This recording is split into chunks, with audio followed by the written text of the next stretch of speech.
Hello everyone, I hope you all are doing very well. हमने last video में human reproduction का basic meaning देखा था, तो हम वो एक बार 30 सेकेंड्स में देख लेते हैं कि हमने क्या क्या देखा था लास्ट वीडियो में। एंड आज हम classification of sex organs and the male reproductive system ये पढ़ने वाले हैं।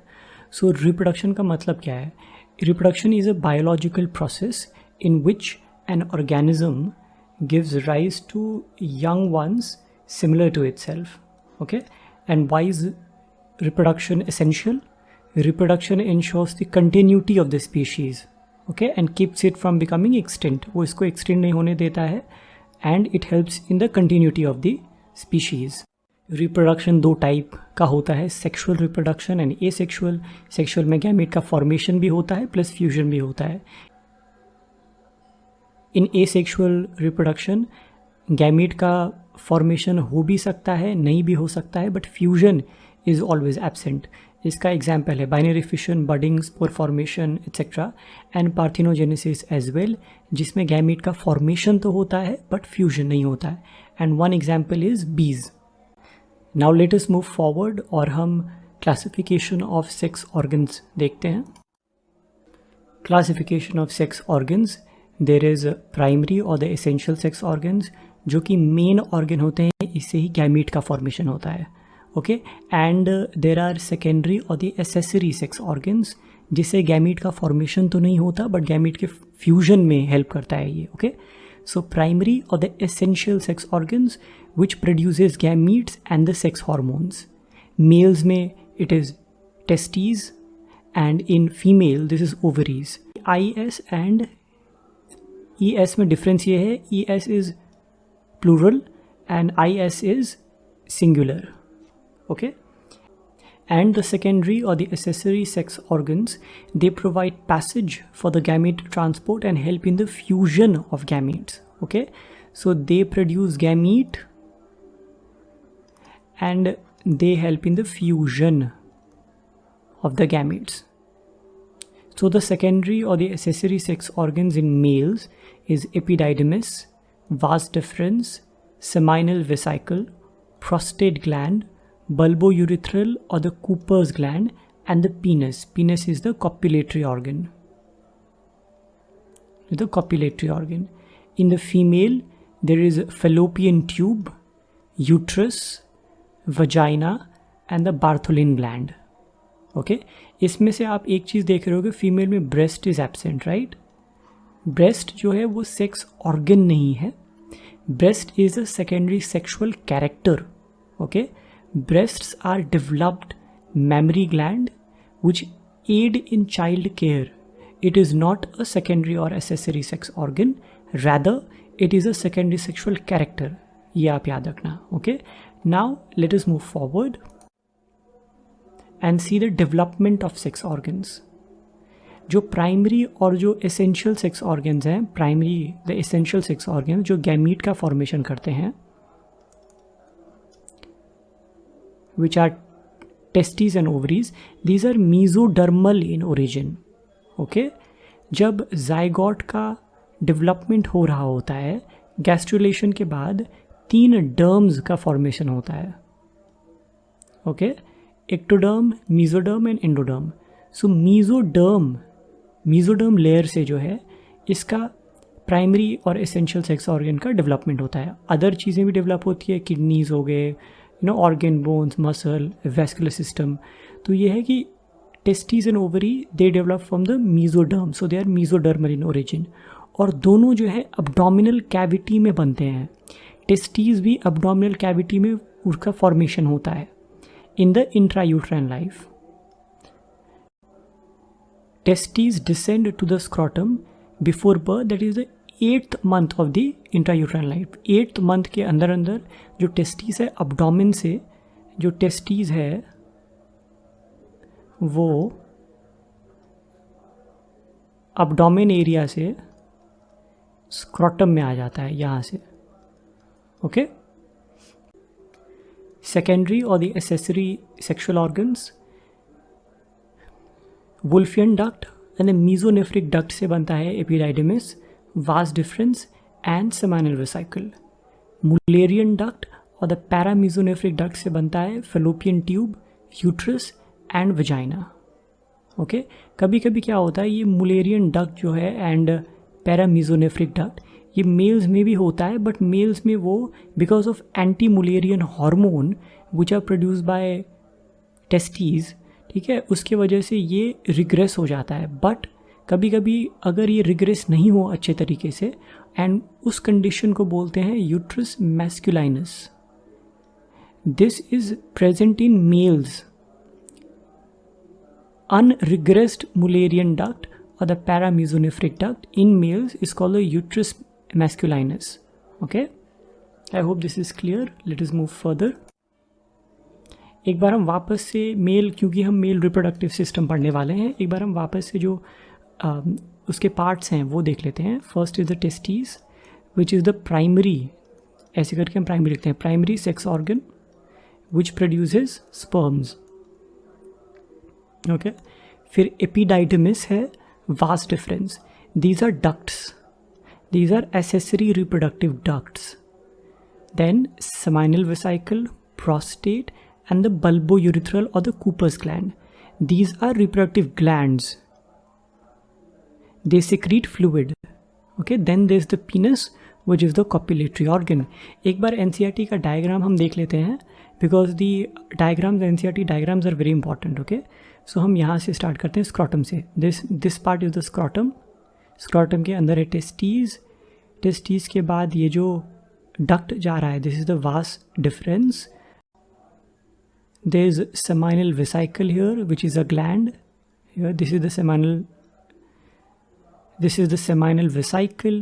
Then seminal vesicle के बाद this is the prostate. This area is the prostate. I'm coloring here. This is the prostate. Okay. This is the penis. So you just go through this once and try to memorize कि क्या कौन सा part क्या है. Okay. And it is very easy once you are done with the path, so memorizing will not be a issue. Now let us see this simple diagram, okay, ताकि आपको थोड़ा और समझ में आए. This is the scrotum I have drawn and this is the testes. ये testes हैं. Now ये जो canal like stuff है, you can see this is called the inguinal canal.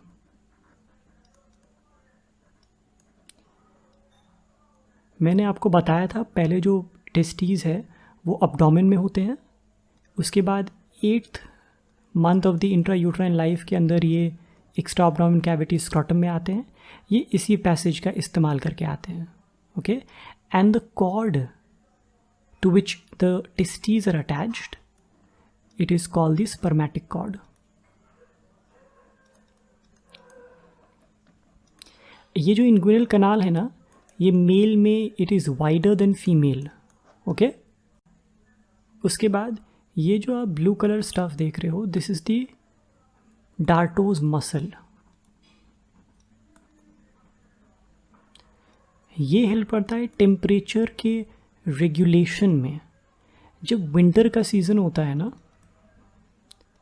तब आपने नोटिस किया होगा योर स्क्रॉटम जो है दैट कॉन्ट्रैक्ट्स,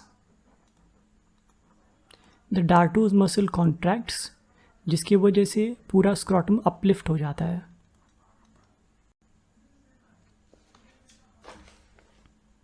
ओके, और जब समर का टाइम होता है तो ये डार्टोज मसल जो है वो रिलैक्स होता है, it hangs down.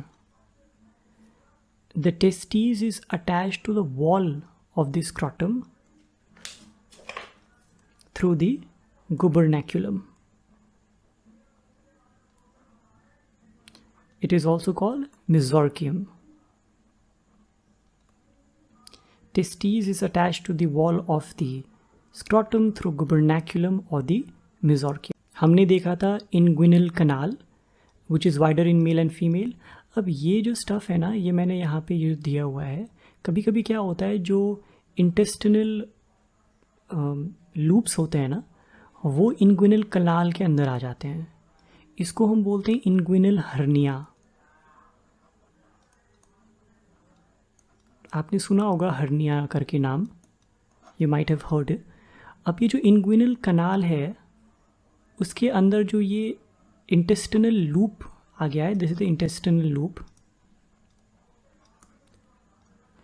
Now this condition is called the inguinal hernia.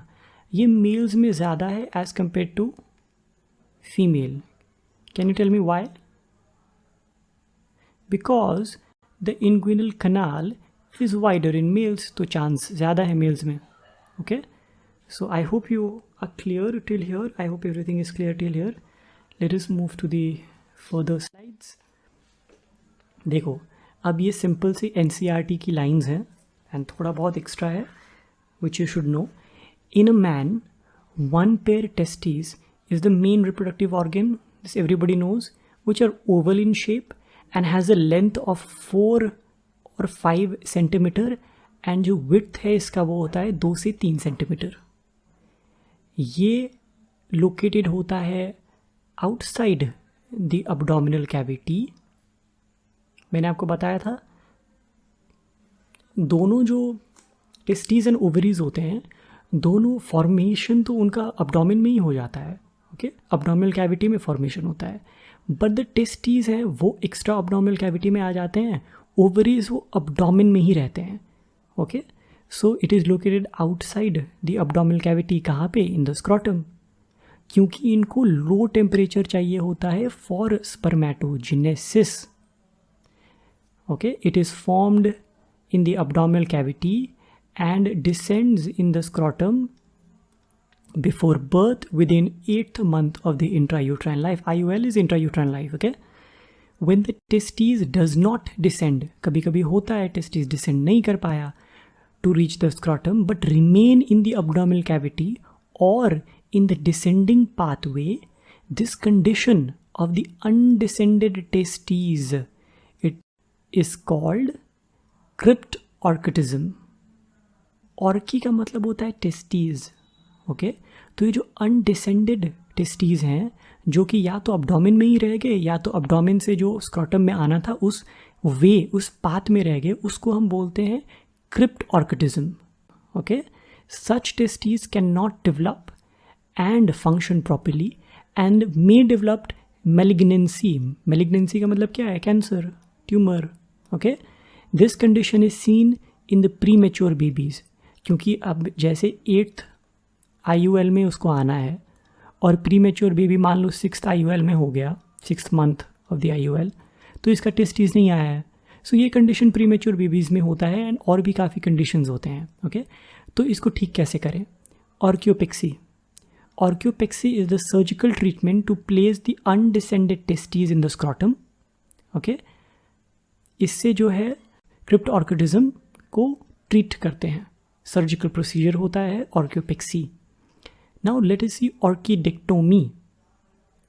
ऑर्किडेक्टोमी is the surgical removal of one और बोथ द टेस्टीज. रीज़न क्या हो सकता है? रीज़न प्रोस्टेट कैंसर हो सकता है, testicular cancer, male breast cancer हो सकता है, male to female gender reassignment होता है.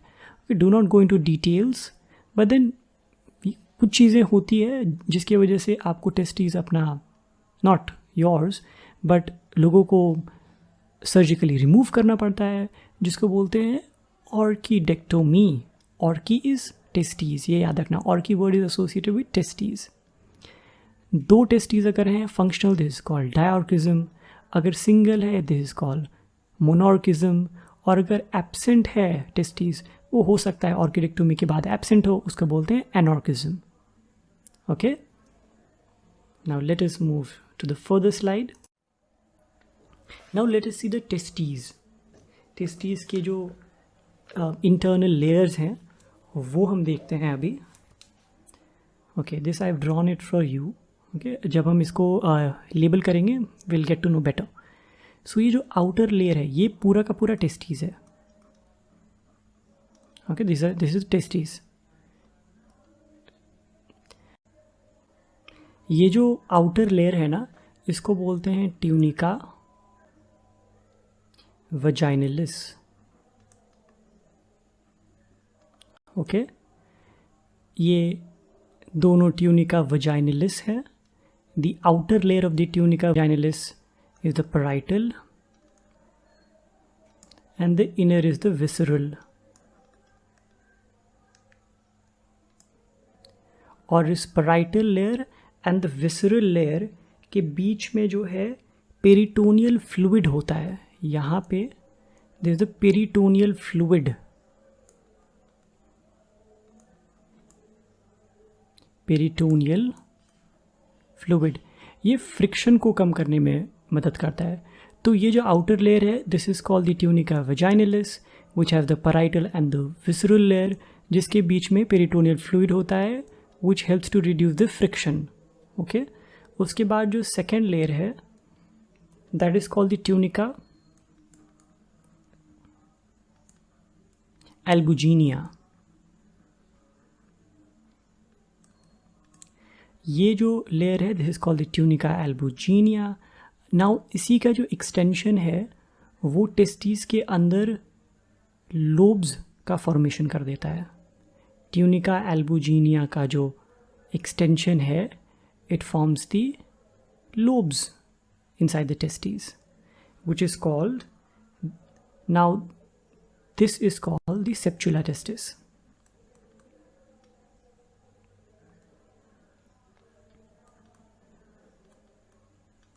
Got my point? And the third layer is called the tunica vasculosa. Tunica vasculosa. Got my point? And उसके बाद हर एक लोब में 3 सेमिनिफेरस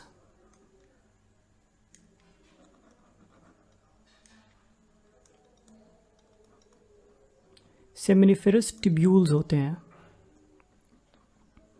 ओके, हर एक टेस्टिकुलर लॉब्यूल में, ये टेस्टिकुलर लॉब्यूल है, हर एक टेस्टिकुलर लॉब्यूल में 3 सेमिनिफेरस ट्यूब्यूल्स होते हैं.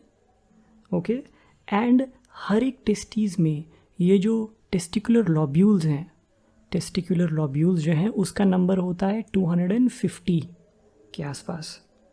तो टोटल सेमिनिफेरस ट्यूब्यूल्स जो हैं वो 750 से 1000 हो सकते हैं. ओके, बिकॉज ऑब्वियसली नंबर्स आगे पीछे होते हैं, दिस इज बायो. ऐसा नहीं है कि 250 है तो वहाँ पे 250 ही मिलेगा. You can't count there, it is just a range. तो 250 के आसपास ये लॉब्यूल्स हैं, टेस्टिकुलर लॉब्यूल्स. हर एक लॉब्यूल में 3 सेमिनिफेरस ट्यूब्यूल्स हैं. तो टोटल 750 से 1000 जो है वो सेमिनिफेरस ट्यूब्यूल आपको मिल जाएंगे एक टेस्टीज के अंदर. नाउ सेमिनिफेरस ट्यूब्यूल जो हैं वो एक साथ जुड़ के वो खुलते हैं tubuli recti. Tubuli recti. Seminiferous tubules opens into the tubuli recti, which further opens into the rete testes. This is the rete testes. Rete testes. Okay. और हर एक जो rete testes है, it opens into the ductus efferentis, which is also called the vasa efferentia. So this part is the vasa efferentia or the ductus efferentis. पहले जो है seminiferous tubules open हुआ ट्यूबुलाई recti में, ट्यूबुलाई recti से गया रेटे testis, रेटे testis से गया vasa efferentia में, vasa efferentia now will open into the epididymis. Okay, epididymis के 3 पार्ट होते हैं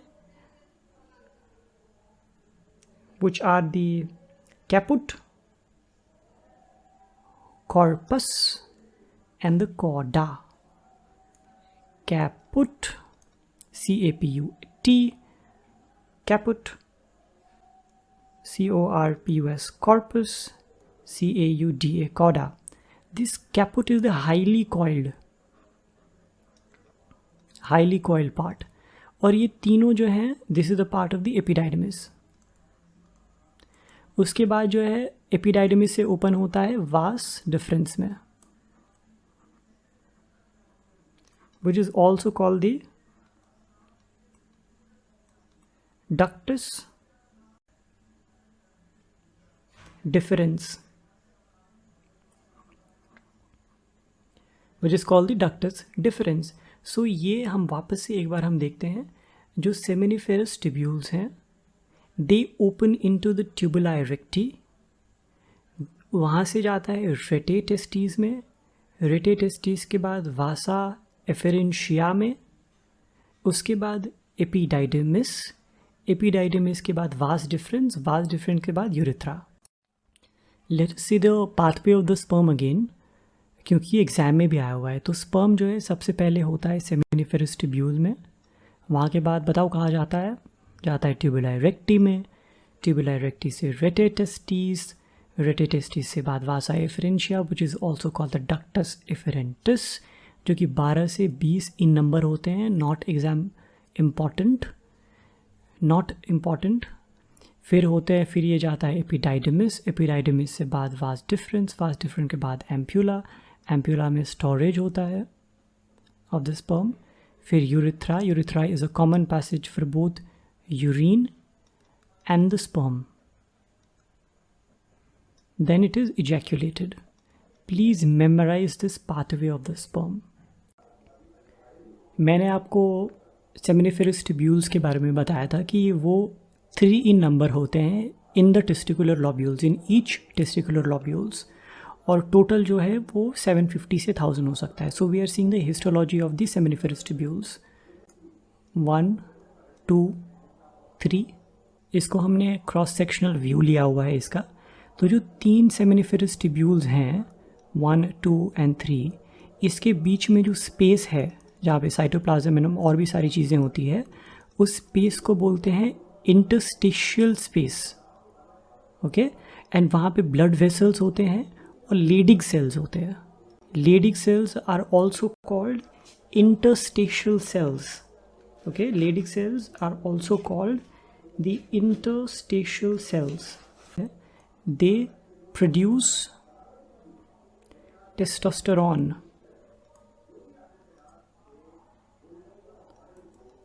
ओके, जब भी हम बात करते हैं कि टेस्टिस प्रोड्यूसेस टेस्टोस्टेरोन, तो टेस्टिस के अंदर लेडिग सेल्स जो है they are the actual producing cells, testosterone producing cells. Now seminiferous tubules में क्यूबॉइडल जर्मिनल एपिथेलियम होता है, cuboidal germinal epithelium. These are the cuboidal germinal epithelium. Now this will transform into sperm.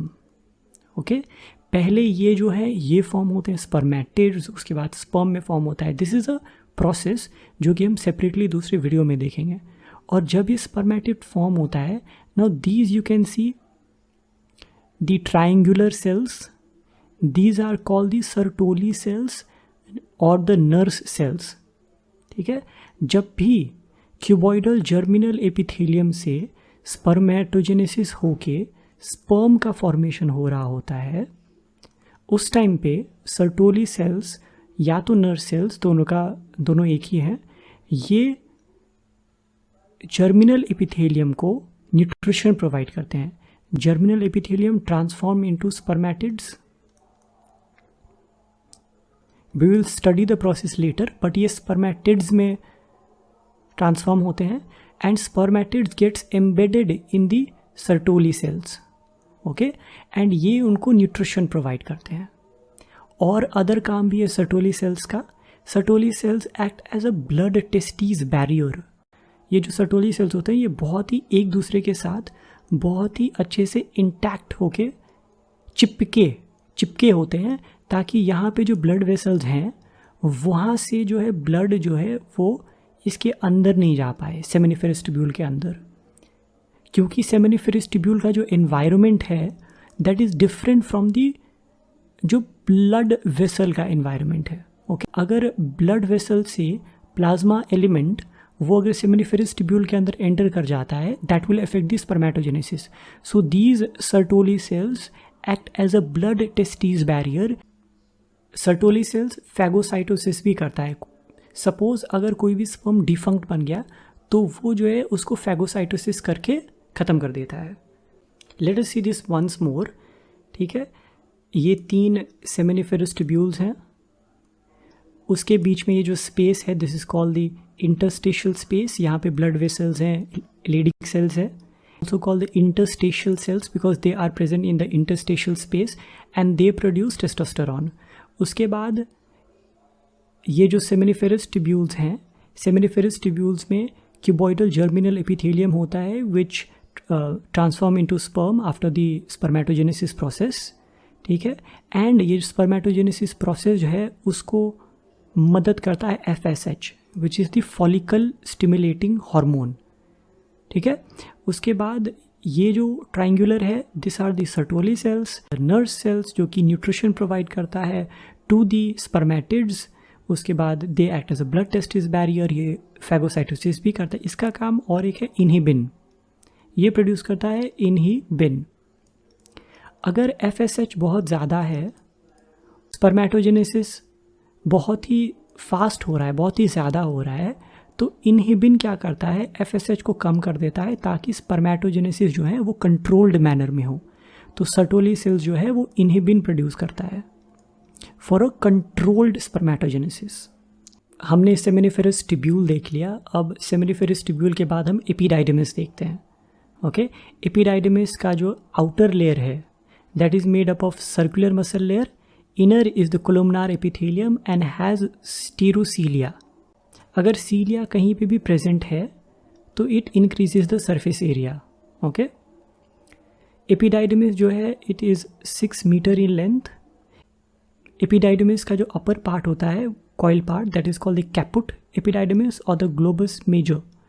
जो middle part है that is called the corpus epididymis. जो basal जो least coil part होता है that is the cauda epididymis और the globus minor. Cauda epididymis enters into the abdominal cavity from the scrotal sac in the form of vas deferens or ductus deferens.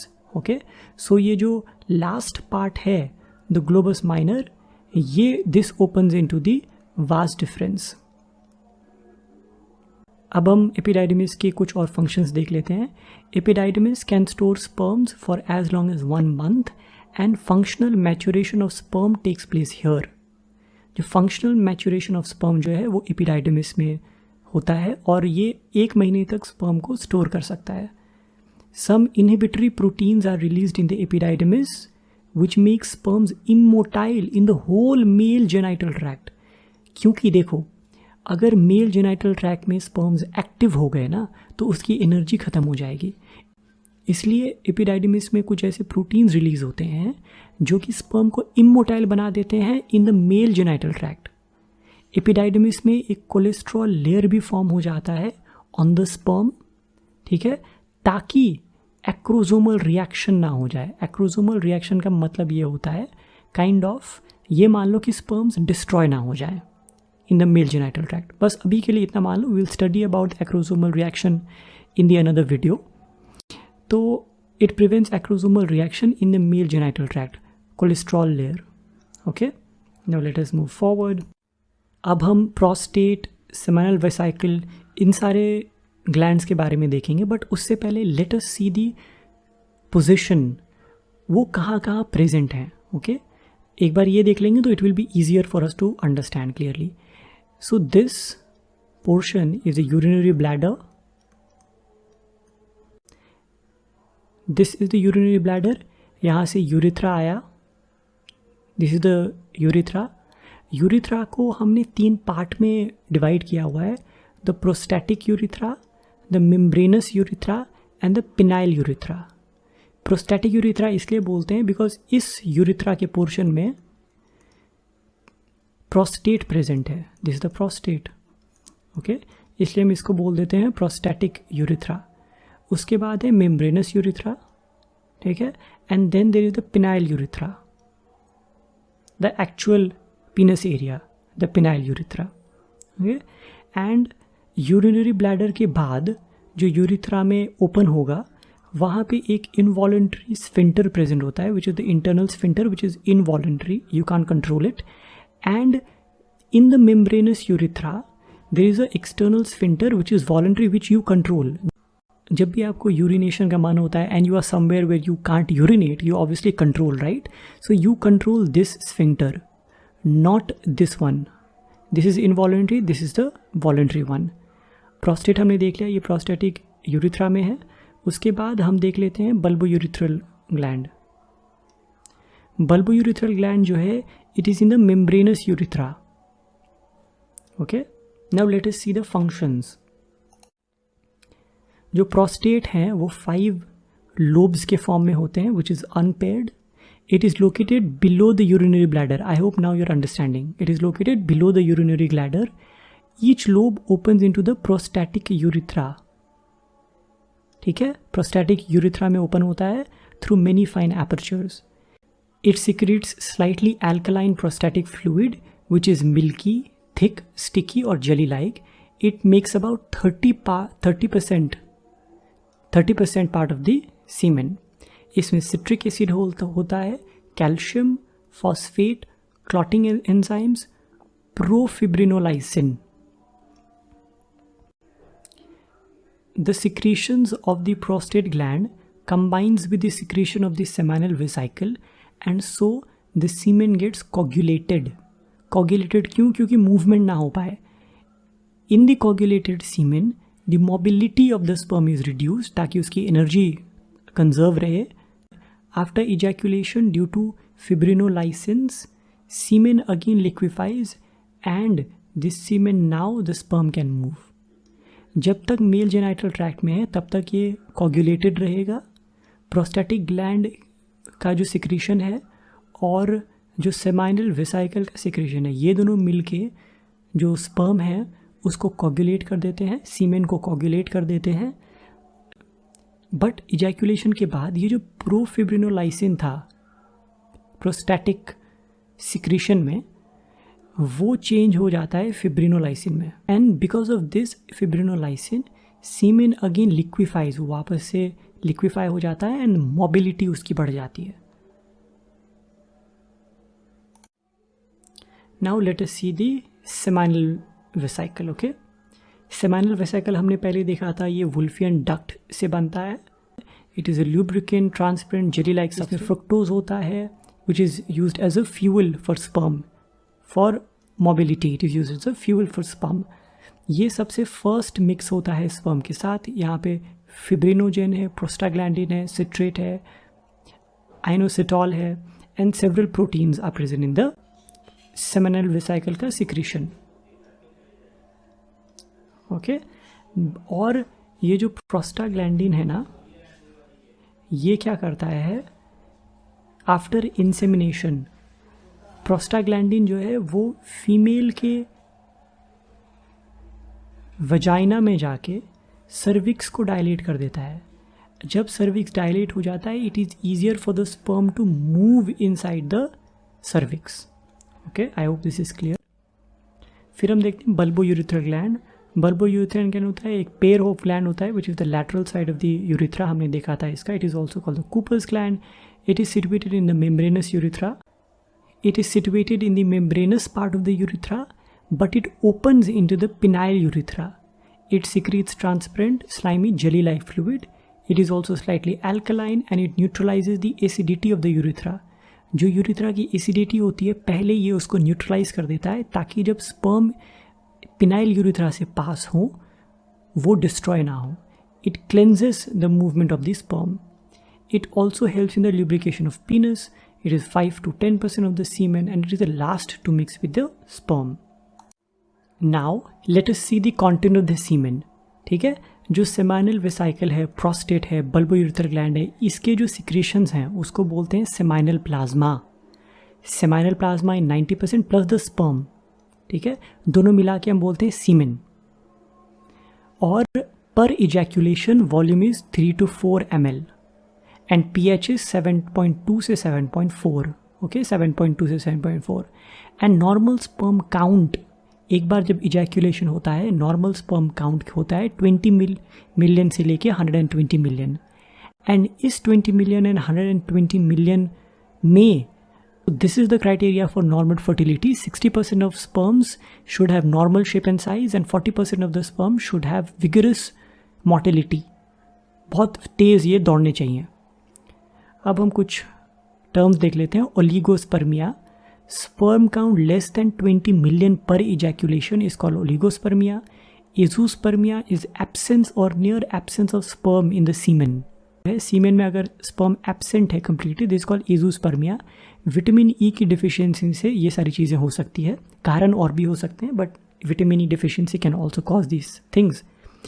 अगर vitamin A deficient है तो एस्थीनोज़ूस्पर्मिया हो सकता है और एस्थीनोस्पर्मिया हो सकता है। Majority of the sperms are immotile. ये जो 20 मिलियन से 120 मिलियन है, इसमें से अगर majority of the sperms are immotile, उस कंडीशन को बोलते हैं एस्थीनोज़ूस्पर्मिया। ये अल्कोहल कंजम्पशन से हो सकता है, drug abuse, stress can also affect the normal sperm count. फिर होता है एक टेराटोस्पर्मिया। टेराटोस्पर्मिया का मतलब है जो स्पर्म है उसकी अबनॉर्मल मॉर्फोलॉजी हो, उसका जो शेप एंड साइज हो वो अलग हो, वो डिफंक्ट हो। स्टेराइल का मतलब क्या होता है? I hope you all know this. When the sperm of a male is incapable of fertilization, sterile male. Okay. Impotency क्या होता है? Not important, it is important. Failure of the erection of penis, ठीक है, अगर पीनस erect नहीं हो रहा है उस कंडीशन को बोलते हैं important. So the person is not able to perform sexual intercourse, which is also called the coitus. Coitus is a good word for sexual intercourse. Let us move forward. Now we will see the process of erection of penis, but उससे पहले हम थोड़ा penis का muscles वगैरह देख लेते हैं ताकि erection हमें अच्छे से समझ में आए। तो जो penis होता है which is the unexposed part होता है, जो आप बाहर से नहीं देखते, उसको बोलते हैं root, which is the unexposed part. and जो exposed part होता है जो आपको बाहर से दिखाई देता है penis में, that is called the shaft, which is the exposed part. Okay. And पूरे के पूरे पीनस में 2 इरेक्टाइल टिश्यूज होते हैं। This I have written wrong. Okay, ये जो आप ग्रीन पार्ट देख रहे हैं, this I have written wrong. Okay, ये जो ग्रीन पार्ट है this is corpora cavernosa, this is the corpora cavernosa. And जो ये रेड वाला पार्ट है, okay, this is the corpus spongiosum. ये 2 इरेक्टाइल टिश्यूज होते हैं। Okay, and in the upper part of the penis there is a crura muscle also, this also helps in erection of पीनस। Now let us see the erection of the पीनस। Okay, erection of पीनस में जो है help करता है parasympathetic nervous system, ठीक है, और ejaculation में help करता है सिंपैथेटिक नर्वस सिस्टम। ये आप याद रखना। जब हम सेक्सुअली एक्साइटेड होते हैं तो हाइपोथैलेमस को सिग्नल जाता है that we are sexually excited. Okay, तो वो that activates the parasympathetic nervous system. Parasympathetic nervous system के एक्टिवेट होने से nitric oxide is released by the endothelium of the penile artery. Vasodilation of the penis and the crura muscles are relaxed, that increases the blood flow in the penis. Okay, and blood flow जो increase होता है penis में, ये that fills the sinusoids of the erectile tissue, जो हमने देखा था tissues इससे पहले, वो हो जाते हैं fill। उसके बाद this cause the enlargement of the penis। अगर penis enlarge हो गया तो venous जो है, there is the venous blockage, veins जो हैं veins block हो जाते हैं। अगर वेन्स ब्लॉक हो गए तो जो ब्लड है वो पीनस से दूसरे एरिया में नहीं जा सकता, बैक टू द बॉडी नहीं जा सकता, वो ब्लॉक हो गया blood, which cause the hardening of the penis, erection of the penis. जब सेक्सुअल एक्टिविटी परफॉर्म हो जाती है, SNS gets activated, sympathetic nervous system, which causes the ejaculation of semen and the crura muscles contract. And जब crura muscles contract हो जाते हैं, the penis becomes relax and flaccid again. Okay.